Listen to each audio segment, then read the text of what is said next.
Hi, in this video I'm going to review the Nikon 24mm PCE tilt shift lens. It's called PCE because it's a perspective control lens. That's Nikon's terminology. I'm going to go over how to use it and then my thoughts on the lens as well. Okay, so first of all, how to use it. You've got all sorts of locking knobs. Not sure if you can see it clearly. Apologies, my lighting setup's not particularly good. Hopefully that'll become improved over the next few months. But anyway, you've got a locking knob here, and so far that's unlocked. And you've got one over here as well for the shift. Okay, so what it does, let me show you that one, is an S over here. And if you turn this, it shifts it up and down. Can you see that? Like that. So that's all the way up. Wait. All the way up over here.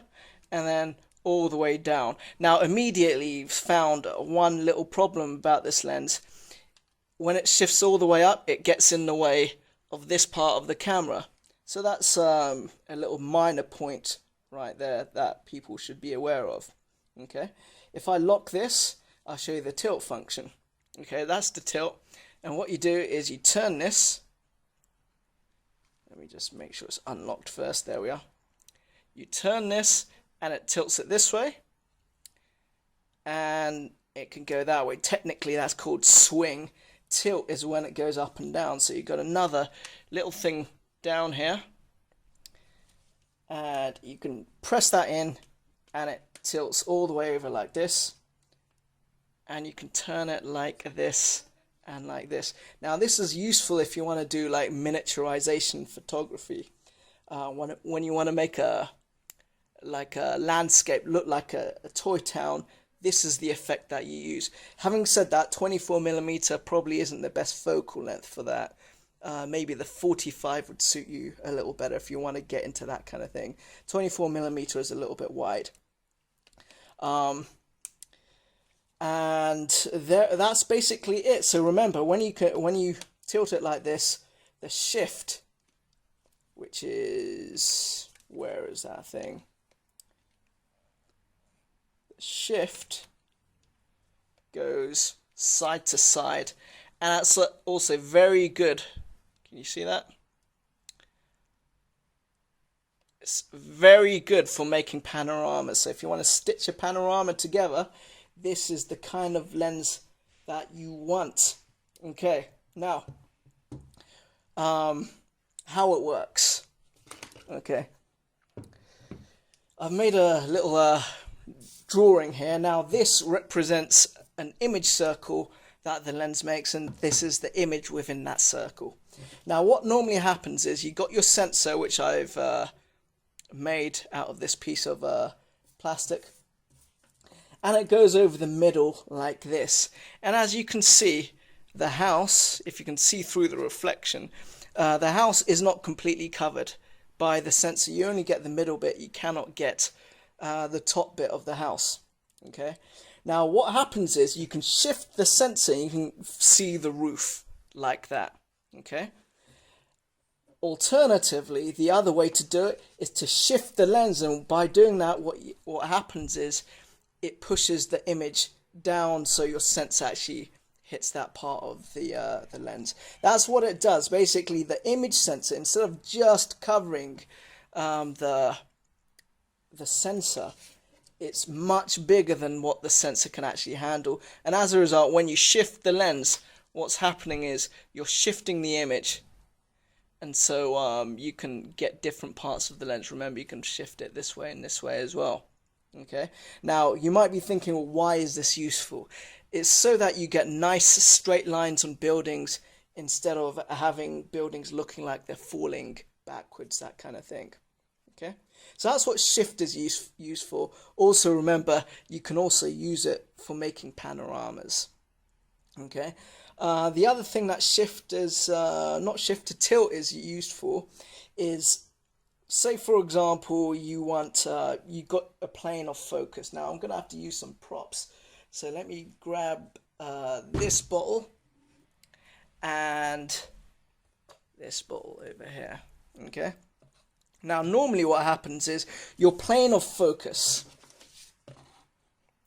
is like this. Okay, so if you're using a wide open aperture and you want this bit in focus, what happens is that's in focus and everything behind it is out of focus, and everything in front of it is also out of focus. Okay, obviously you control that with your aperture. So if you want a deeper depth of field, your f number goes higher, like f15, f16. Those numbers, they'll give you a very deep depth of field. But if you're using wide open, that will be in focus, and everything behind it or in front of it is going to be out of focus. Now, with a tilt, what happens is when you're tilting the lens downwards or upwards, right? So you're tilting the lens like this, okay? What it's doing is also tilting the plane of focus. And what that means is now what you can do is you can get this label and part of that bottle in focus within that kind of plane, and then everything above it and below it becomes out of focus. That's pretty much the long and short of how it works. And that kind of, when you take a picture like this, and what it kind of does is it sets up an optical illusion. And this illusion makes everything look like a kind of like a toy town, because when we see pictures of miniature like little models and things, that's the visual effect that you have. Okay, so my thoughts on it. Well, it's an incredibly sharp lens, but would I recommend it? Absolutely not. I think it's very limited in its usefulness. So let me explain why. First of all, 24 millimeters isn't actually a bad thing about this lens, but if you're after the miniature effect, which a lot of people are after, get the 45. It will be better for that. This lens is nice and sharp. It's very, very crisp, and the good thing about it is you can kind of do macro with it as well. You can get very close up to subjects and you get it in focus, which is a nice plus. So you might be thinking, well, why am I not recommending it? Okay, and it's all down to this thing here, the aperture ring. Okay, now the aperture ring works perfectly on my Nikon D90, okay, because this is a digital SLR, but I wanted to use it on my Nikon FM2 and my Sony A7R, but because it doesn't have the aperture is actually controlled through electronics, this thing does nothing, which makes you wonder, why did they put this aperture ring on there in the first place? If you can only use it on DSLRs, you've got this thing for the aperture anyway. Why fool people into buying this? It's stupid, completely stupid. You can, of course, use it, but you're limited to a wide open aperture. You can't control it, which for me, it's no good. It's useless. Okay. And the other thing, why would they make this without a manual aperture? It's a manual focus lens. Honestly, it beggars belief. I really wanted to use it on my FM2, and I wanted to use it on my Sony A7R. I mean, I have used it on the Sony, but obviously I didn't have the aperture control. Now, you might be thinking, well, what's the point? You've got this digital Nikon. Well, it's not ideal for this. First of all, DSLRs, they're not optimized for manual focusing. They're more like designed for autofocus. Okay? I'm not saying you can't do it. It's trickier. This has a split prism. This has focus magnification. Nikon, as it happens right now, they do not have a split prism DSLR.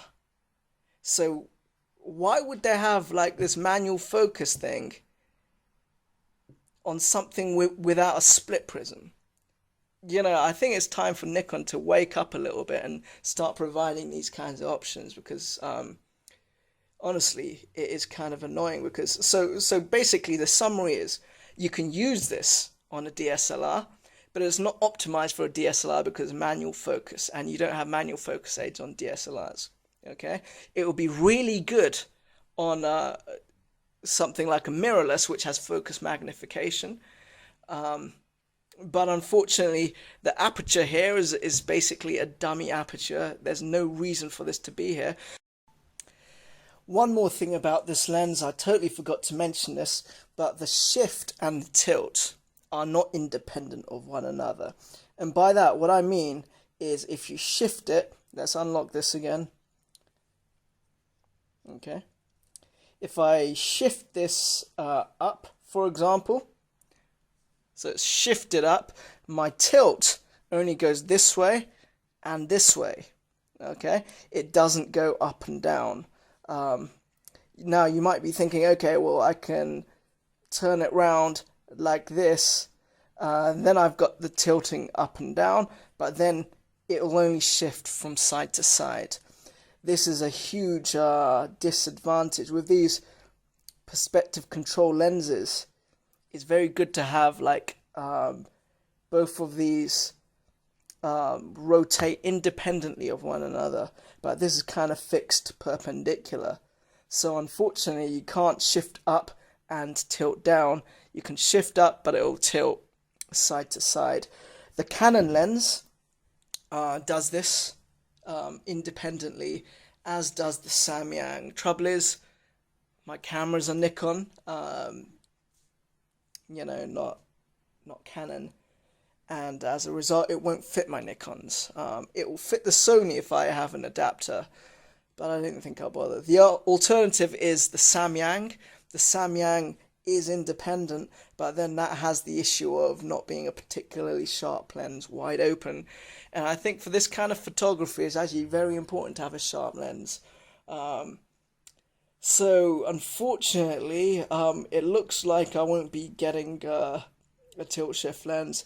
It looks like I'm just going to have to learn how to do the miniaturization effect on Photoshop. Of course, it wasn't just about the miniaturization. I did like the shift feature as well, but it doesn't really have a place in my camera gear. Okay, thank you for watching. Bye.